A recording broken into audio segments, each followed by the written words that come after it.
श्रीमद्भागवत महापुराणं तृतीयस्कन्धः अथ त्रयोदशोऽध्यायः। मून्रावद् स्कन्धं 13வது अध्यायं वराह अवतारम्। श्रीशुक उवाच निशम्य वाचं वदतो मुनेः पुण्यतमां नृप भूयः पप्रच्छ कौरव्यो वासुदेवकथाधृतः। विदुर उवाच स वै स्वायम्भुवः सम्राट् प्रियः पुत्रः स्वयम्भुवः प्रतिलभ्य प्रियां पत्नीं किं चकार ततो मुने। चरितं तस्य राजर्षेः आदिराजस्य सत्तम ब्रूहि मे श्रद्दधानाय विश्वक्सेनाश्रयो ह्यसौ श्रुतस्य पुंसां सुचिरश्रमस्य नन्वञ्जसा सूरिभिरीडितोऽर्थः यत्तद्गुणानुश्रवणं मुकुन्द पादारविन्दं हृदयेषु येषाम्। श्रीशुक उवाच इति प्रमाणं विदुरं विनीतं सहस्रशीर्ष्णश्चरणोपदानं प्रहृष्टरोमा भगवत्कथायां प्रणीयमानो मुनिरभ्यचष्ट। मैत्रेय उवाच यदा स्वभार्यया साकं जातः स्वायम्भुवो मनुः प्राञ्जलिः प्रणतश्चेदं वेदगर्भमभाषत त्वमेकः सर्वभूतानां जन्मकृद्वृत्तिदः पिता अतापि न प्रजानां ते शुश्रूषा केन वा भवेत् तद्विधेहि नमस्तुभ्यं कर्मस्वीट्यात्मशक्तिषु यत्कृत्वेह यशो विश्वग अमुत्र च भवेद्गतिः। ब्रह्मोवाच प्रीतस्तुभ्यमहं तात स्वस्तिस्ताद्वां क्षितीश्वर यन्निर्व्यलीकेन हृदा शाधिमेत्यात्मनार्पितम् एतावत्यात्मजैर्वीर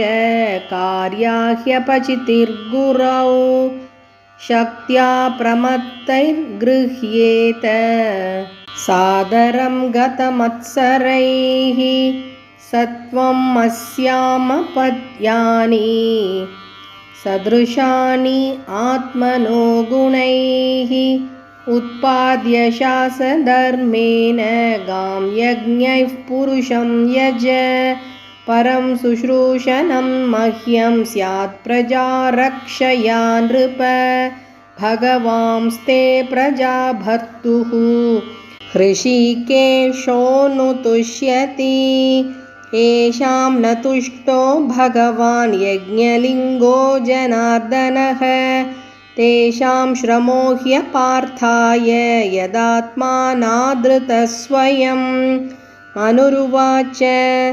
आदेशेऽहं भगवतो वर्तेयामि वसूदन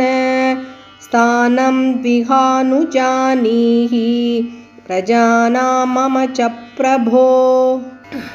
यदोगः सर्वसत्त्वानां महिमग्नामहाम्भसि अस्या उद्धरणे यत्नो देवदेव्या विधीयताम्। मैत्रेय उवाच परमेष्टि त्वपां मध्ये तथा सन्नामवेक्ष्य गां कथमेनां समुन्नेष्य इति दध्यौ धिया चिरं सृजतो मे क्षितिर्वार्भिः प्लाव्यमाना रसां गता अतात्र किम् अनुष्ठेयं स्माभिः सर्गयोजितैः यस्याहं हृदयादासं स ईशो विदधातु मे इत्यभिध्यायतो नासा विवरात् सहसा नग। वराहतोः निरगात् अङ्गुष्ठपरिमाणकः तस्याभिपश्यतः खस्तः क्षणेन किल भारत गजमात्रः प्रववृधे तदद्भुतम् अभून्महत् मरीचि प्रमुखैर्विप्रैः कुमारैर्मनुना सह दृष्ट्वा तत्सौकरं रूपं तर्कयामास चित्रदा किमेतत्सौकरव्याजं सत्वं दिव्यमवस्थितम् अहो पदाश्चर्यमिदं नासायामे विनिसृतम् दृष्टोऽङ्गुष्ठशिरो मात्रः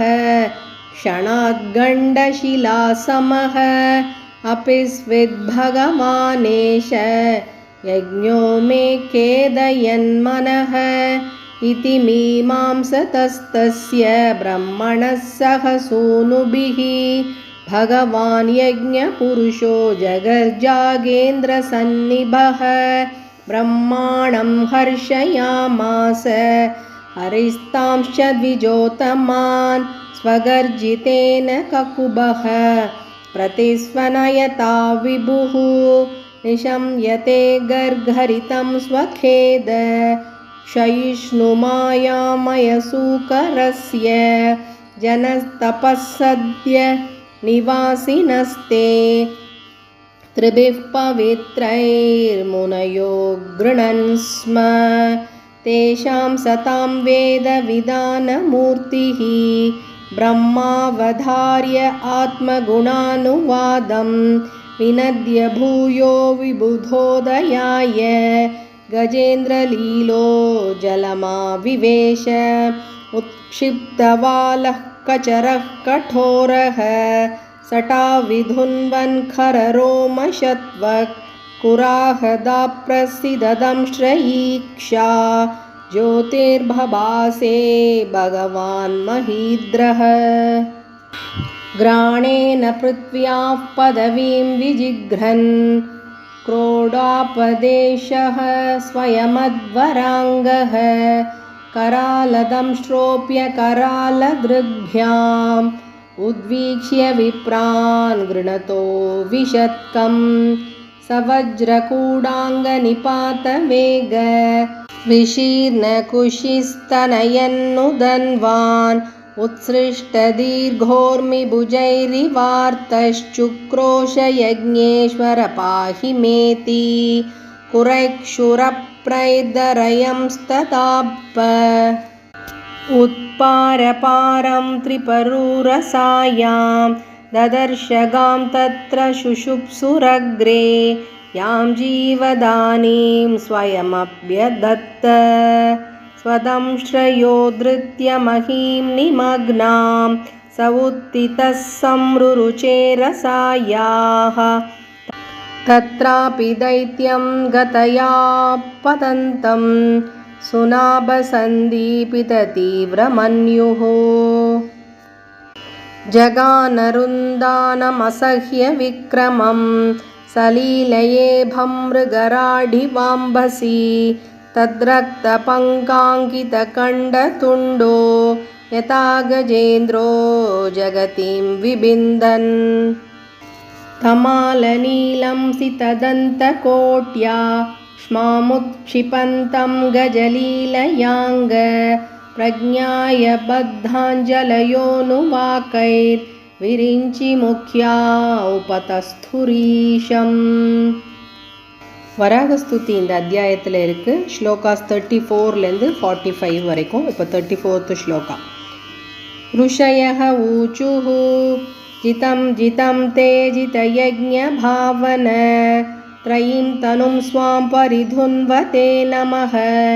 यद्रोमगर्देषु निलिल्युरध्वरास्तस्मै नमः कारणसूकराय ते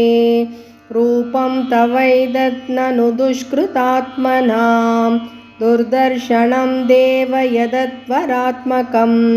छन्दांसि यस्य त्वचिबर्हि रोमस्वाज्यं दृशीद्वङ्घ्रिषु चातुर्होत्रम्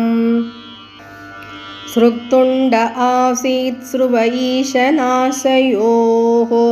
इडोदरे चमसाः कर्णरन्ध्रे प्राशित्रमास्ये ग्रसने ग्रहास्तु ते यच्चर्वणं ते भगवन् अग्निहोत्रम् दीक्षानुजन्मोपसदशिरोधरं त्वं प्रायणीयोदयनीयदंष्ट्रः जिह्वा प्रवर्ग्यस्तव शीर्षकं क्रतोः सभ्यावसत्यं चितयो सवोहिते सोमस्तुरेतः सवनानि अवस्थितिः संस्था विभेदास्तव देवधातवः सत्राणि सर्वाणि शरीरसन्धेस्त्वं सर्वयज्ञक्रतुरिष्टिबन्धनः नमो नमस्ते किल मन्त्रदेवता द्रव्याय सर्वक्रतवे क्रियात्मने वैराग्यभक्त्यात्मजयानुभावित ज्ञानाय विद्या गुरवे नमो नमः दंष्ट्राक्रकोट्या भगवंस्त्वया धृता विराजते भूतरभूसभूधरा यथा वनानिस्सरतो दताधृता मदङ्गजेन्द्रस्य सपत्रपद्मिनी त्रयीमयं रूपमिदं च सौकरं भूमण्डलेनातद्दताधृतेन ते चकास्ति शृङ्गोडगणेन भूयसा कुलाचलेन्द्रस्य यतैव विभ्रमः संस्थापयैनां जगतां सतस्तुषां लोकाय पत्नीमसि मातरं पिता विधेम चास्यै नमसा सह त्वया यस्यां स्वतेजोऽग्निम् इवारणावधाः कश्रद्धदीतान्यतमस्तव प्रभो रसां गताया भुव उद्विबर्हणं न विस्मयोऽसौ त्वयि विश्वविस्मये यो माययेदं ससृजेति विस्मयं विदुन्वता वेदमयं निजं वपुर्जनस्तपःसत्यनिवासिनो वयं षडाशिकोद्धूतशिवाम्बुबिन्दुभिर्विमृज्यमाना वृषमीशपाविताः स वै बत भ्रष्टम् अतिस्तवैषते यः कर्मणां पारमपारकर्मणः यद्योगमाया गुणयोगमोहितं विश्वं समस्तं भगवन् विधेहिशम् वरागस्तुति मुडिवडैन्दது मैत्रेय उवाच इत्युपस्थीयमानस्तैर्मुनिभिर्ब्रह्मवादिभिः सलिले स्वकुराक्रान्त उपादत्तावितावनीं सयित्तं भगवान् उर्वीं विश्वक्सेनः प्रजापतिः रसाया लीलयो नीतामप्सुन्यस्य ययौ हरिः य एवमेतां हरिमेधसो हरेः कथां सुभद्रां कथनीयमायिनः शृण्वीत भक्त्या श्रवयेत ओषतीं जनार्दनोऽस्यासु हृदि प्रसीदति तस्मिन् प्रसन्ने सकलास्तिषां प्रभौ किं दुर्लभं ताभिरलं लवात्मभिः अनन्यदृष्ट्या भजतां गुहाशयः स्वयं विदत्ते स्वगतिं परः पराम् को नाम लोके पुरुषार्थसारवेद् पुरा कथानां भगवत्कथासुधाम् आपीय कर्णाञ्जलिभिर्भवापहाम् अहो विरज्येत